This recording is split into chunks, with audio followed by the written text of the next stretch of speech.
नमस्कार, राम राम मंडळी. सकाळी लय उशीर झाला राव. 9 वाजता कार्यक्रम चालू होणार होता, त्यामुळे गडबडीत गेलो इकडं आपल्या पुचारवाडीत. तर बघितलं, गेल्यावर इकडं सजावट तर एक नंबर केली होती आणि आपल्या महाराजांची मूर्ती पण बघा आणि सजावट बघा कशी आहे, एक नंबर आहे ना. मग इथं अक्षयनं सगळ्यांना, आपल्या अण्णा शिर्के यांनी सगळ्यांना नाम वगैरे ओढले.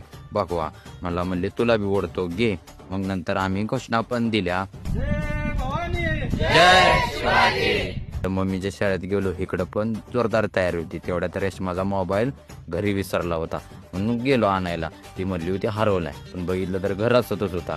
तिने येताना इथनं झेंडूची फुलं बी घेतली, आलो माघारी. बरोबर इथं त्याच टायमाला आपल्या बाळूमामांची पायी दिंडी पण आली होती. म्हणलं बरं झालं. मग बघा फोटो वगैरे. मग नंतर आम्ही आपल्या महाराजांची आरती पण केली. मूर्ती कशी आहे बघा, एक नंबर आहे ना.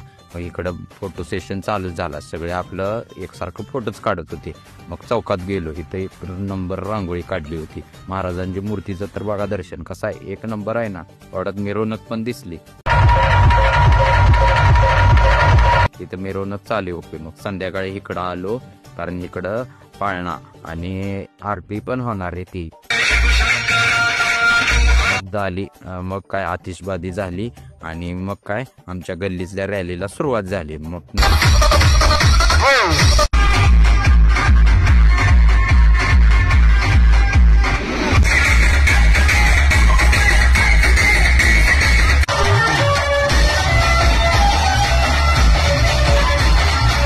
ह्या सर्व सोहळ्याचा आपण युट्यूबला ब्लॉग पण टाकणार आहे मोठा, त्यामुळे युट्यूब चॅनलला सबस्क्राईब करायचं विसरू नका आणि व्हिडिओ आवडल्यास फॉलो करायला तेवढं विसरू नका. आपण भेटू पुढच्या ब्लॉग मध्ये. राम राम.